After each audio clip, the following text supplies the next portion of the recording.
We are now going to discuss whether a power series converges uniformly to the limit function in its interval of convergence.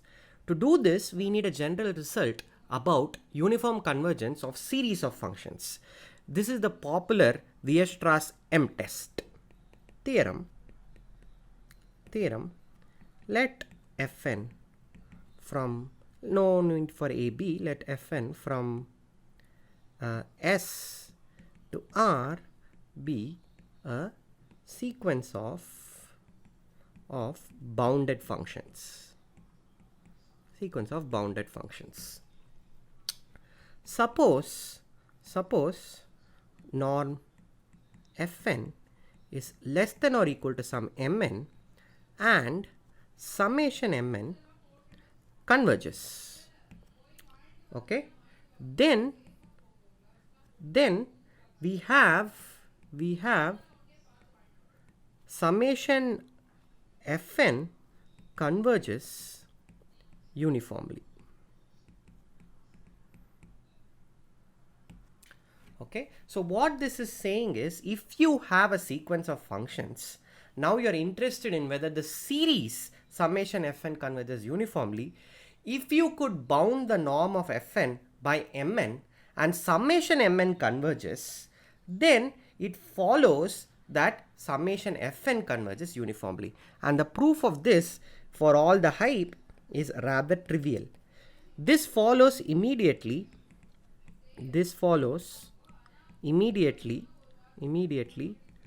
from the definitions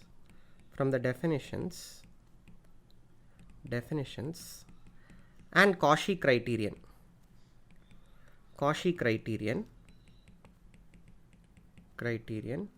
for uniform convergence. So this is a rather straightforward proof. So even though this result is of primary importance, I'm essentially leaving the proof to you. We are at the last stages of the course, so it should be fairly easy for you to prove such simple theorems by now. In any case, please do this in detail. Okay, so now that we have shown, or rather I have left you to show this Weierstrass M-test, we can now try to see whether the power series converges uniformly. So recall that we have already shown that if summation an x bar n, a power series converges at some point r greater than 0, then it converges absolutely in the interval minus RR. So if you don't mind, let me just change this to x naught. It converges absolutely in the interval minus x naught. We have already shown this, and this was just an application of the comparison test. Okay, now I'm going to redo that proof now, because that will actually show uniform convergence when you ponder over the proof and see that the Weierstrass M-test is applicable. So let me state the theorem. Suppose the power series summation an x bar n converges at the point x naught greater than 0 in R, then for any closed interval minus a, which is a subset of minus x naught, we have that summation an x bar n converges both absolutely absolutely and uniformly. Note the very careful hypothesis. I do not claim that the series converges absolutely in the closed interval minus x0 x0. That's not what the claim is. The claim is that in any closed subinterval minus a of the open interval minus x0 x0, we have convergence. And the reason why we have such a peculiar conclusion will become very clear when you look at the proof.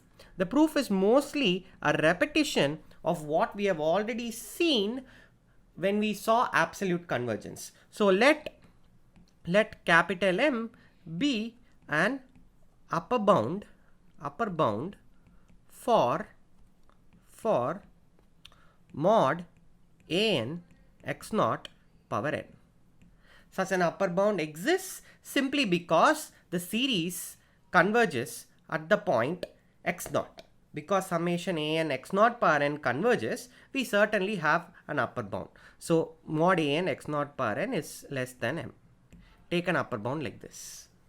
Okay. Now, if x is an element of the closed interval minus a, then as before, we apply the same argument. Mod an x power n, which is equal to mod an into mod x power n, is less than or equal to mod an into mod a power n, which is equal to mod an mod x0 power n into mod a by mod x0 the whole power n. Okay. Now this is going to be less than or equal to m times mod a by x0 power n. Because we have chosen this a to be such that minus a closed interval is contained in minus x0 x0. So because a is strictly less than x0, we have summation m mod a by x0 the whole power n converges. This is just a geometric series. Now it follows immediately that summation mod an x power n converges uniformly for x in closed interval minus a by Weierstrass's M-test.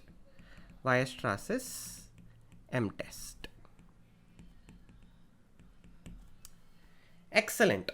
What we have now shown is that whenever you have convergence at a particular point x0, then we have convergence in all closed intervals that are strictly contained in minus x0 x0. Now you may ask, what happens if I consider minus r, where r is the radius of convergence? Recall, the radius of convergence is the supremum of all the values where the series converges. Okay. Now let me caution you that remark, it need not be the case that summation an x power n converges uniformly in minus r. There is no reason to expect this to happen, especially in light of our proof methodology, but it's always good to see a concrete example, and the example is not too hard. Just look at 1 plus x squared plus dot. The familiar simple geometric series. We know that the radius of convergence is 1. But nevertheless, it is not true that this series converges uniformly to 1 by 1 minus x in minus 1 1. This is not true. Please check. Please check this. Okay. So we only have uniform convergence with this peculiar restriction, but for all practical purposes, this is not really such a big issue. Okay. Now we come to one of the most interesting properties of power series, behavior of power series under differentiation.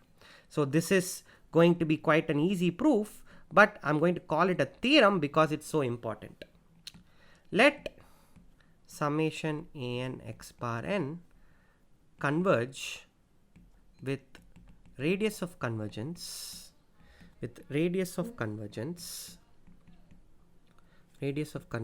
r greater than 0. Then the derived power series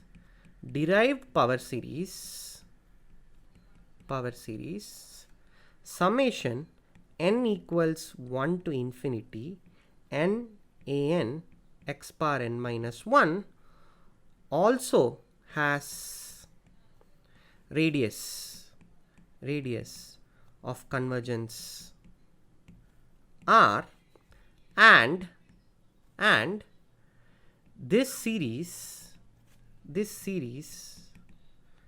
converges to a function f, to a function not f, function g, such that f prime equal to g, where f is the function summation an x bar n converges to.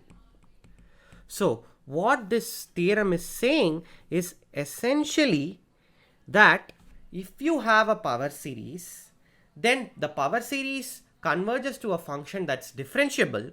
Not only that, the derivative of the power series is nothing but the limit of the derivative of term by term derivative, the series formed by term differentiation of the original power series. Let's see a proof of this.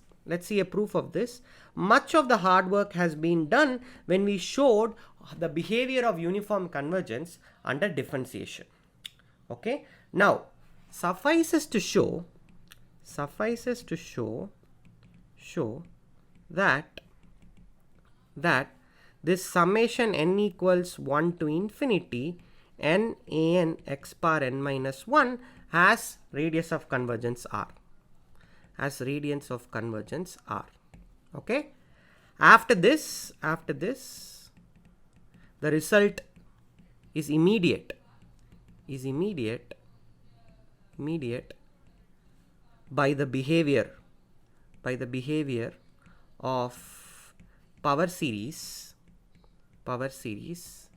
under differentiation. Okay, if we can show that the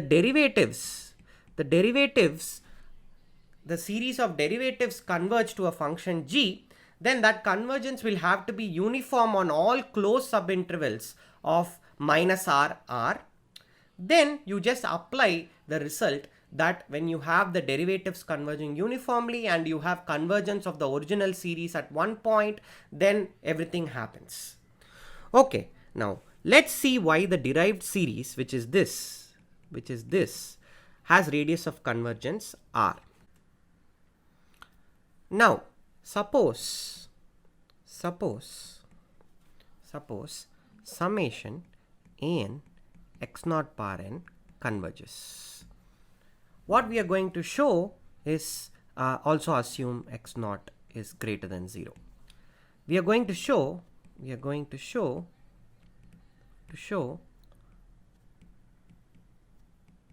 that if x is in minus x naught, then summation n an x bar n minus 1 converges, n running from 1 to infinity. This will do the job for us. This will show, in fact, this will show something stronger. I'll come to that. This will in fact show that the radius of convergence of the derived power series star is in fact greater than or equal to the radius of convergence of summation an x bar n. If you think carefully about this, you will get that if you can show that this happens, that summation an x bar n minus 1 converges, we will be actually showing something stronger than needed. We will then reduce to the case that the radius of convergence is actually just equal to r at the end of this proof. Okay, so we have to show that summation n equals 1 to infinity n a n x power n minus 1 converges. And we do the same thing. Let capital M be an upper bound of mod an mod x naught power n. Okay, we will also assume that x is not 0. Nothing to show if x is 0, so assume x is not 0 is fixed. Okay, note we are fixing x now. This will become apparent in a moment why we are fixing x. Now, modulus of n an x power n minus 1 is less than or equal to n mod an mod x naught power n divided by mod x naught power n into mod x power n by mod x. Okay, in fact, now that I think about it, this is just an equality, not an inequality at all. It's just equal to. There's no less than or equal to. Less than or equal to is unnecessarily weak. Okay, so all I have done is I have multiplied and divided by mod x naught power n. Then I have divided by x and multiplied by x. Modulus, of course. Okay, so what we are going to do now is this is less than or equal to, I'm going to club together these two terms. This is less than or equal to n m by mod x by x naught the whole power n. Okay, excellent. Now we are interested in n an x power n minus 1, and what we have shown is the modulus of the quantity inside is less than or equal to n m by mod x by x naught. I can put a big modulus, so that looks silly, so I will just put modulus x by x naught the whole power n. This is what we have. So we are going to apply the Weierstrass M-test. So it is up to us to now analyze this n m by mod x by x naught the whole power n. Okay. Now of course this is just a constant because capital M is a constant and x has been fixed. This is where that is being used. So this is less than or equal to some constant times summation n. So I shouldn't literally be writing less than or equal to some constant time, simply because I have not shown convergence of this series yet. So let's just analyze n mod x, this series, summation n mod x by x naught the whole power n. This series. Call this quantity inside, let's say r naught. What we know is r naught is strictly less than 1. We know this. Okay, so we have summation n equals 1 to infinity n r naught power n. Okay, now this series converges. Why? Well, essentially because we have an exponential and something like that grows like n, and sort of this exponential goes to 0 faster than this n can converge to infinity. You can give an argument like that and try to make that precise, but you can apply the ratio test directly. That's easier. Apply the ratio test. Applying the ratio test means you have to compute limit n going to infinity of a n plus 1. I shouldn't use a n plus 1 because b n plus 1, let's say b n plus 1 by b n, and you have to show that this ratios converge to a quantity that is strictly less than 1. Let's see what these ratios will be in our scenario. It will be r naught power n plus 1 by r naught power n, then n plus 1 by n, which is just equal to n plus 1 by n into r naught. Okay, and it is easy to see that this converges to r naught, which is strictly less than 1. So hence by ratio test,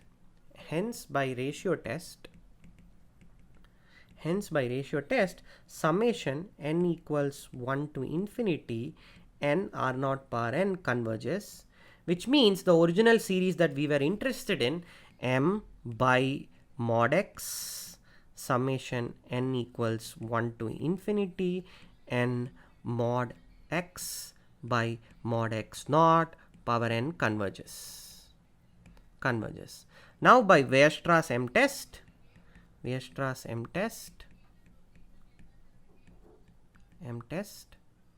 the series summation, and actually you don't need to use the Weierstrass M-test. I'm being bit of an overkill. Just by comparison test, no need to invoke. Essentially the proof of Weierstrass M-test can also be proved directly from the comparison test. That's besides the point. So by comparison test we have summation n an x bar n minus 1 n running from 1 to infinity converges. Okay, so this was a lot of steps that essentially reiterated something very simple. So all we needed was to show this. We have shown that if x naught is a point where the original series converges and x is there in minus x naught, then summation n equals 1 to infinity n an x bar n minus 1 converges. So if you just think about it, what we have shown that the radius of convergence of summation n an x bar n minus 1 n running from 1 to infinity is at least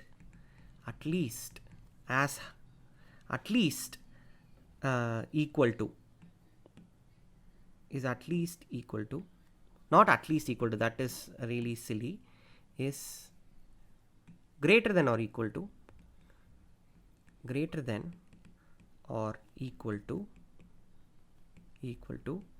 the radius of convergence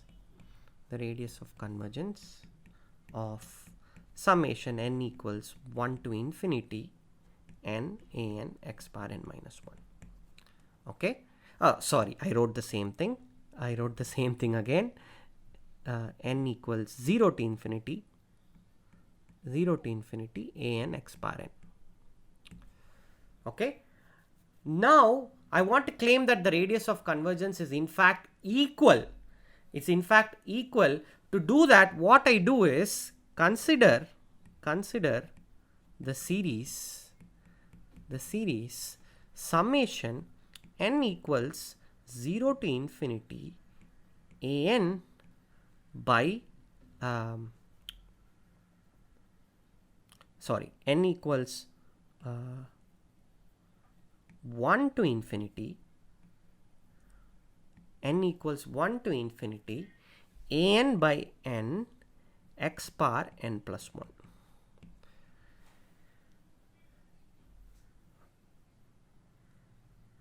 Oh, just a moment, this is not correct. This is n equals 0 to infinity an by n plus 1 x bar n plus 1. Can you guess what this series is? Well, this series is nothing but term by term integration.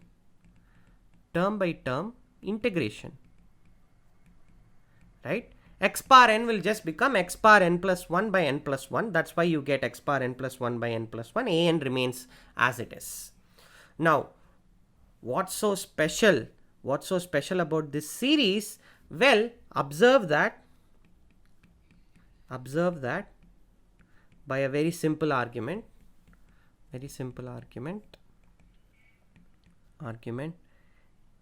similar to what we have done for the differentiated power series, what we have done for the differentiated derived power series star. So this series double star. This series double star also has radius of convergence.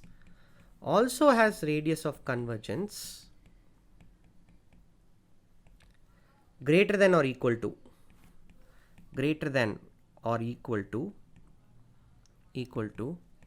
that of summation an x bar n. Okay, If you are like me, by now you are having a migraine, but ignore the pain for a moment because the proof is almost done. What has happened is, if you do term by term differentiation, the radius of convergence is at least as high as the original radius of convergence. The same thing is true if you do term by term integration. Therefore, if you do term by term differentiation of the term by term integration, you get back the original thing. Putting all this together, the proof is done. So I'm not going to elaborate anymore because I don't have a painkiller at hand. So putting all this together,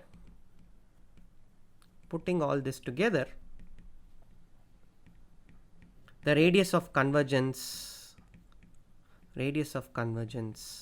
of star, double star and summation a n x bar n coincide. Okay, so let's go back way back to the statement of the theorem. The statement of the theorem says that the derived power series also has the radius of convergence r, which we have now shown. And this converges to a function g such that f prime equal to g, where f is the function that summation a n x bar n converges to. Well, what you do is the following. Fix any closed interval within minus r. On this closed interval, this series summation a n x bar n minus 1 converges uniformly to g. Now apply the result about uniform convergence and differentiation, and this will follow immediately. Okay, so I'm going to leave the rest of the details to you. As you can anticipate, I'm leaving more and more stuff to you because we are at the end of this course, and by this time you should be adept at proving such simple stuff. This is a course on real analysis, and you've just watched the module on the Weierstrass M-test and uniform convergence of power series.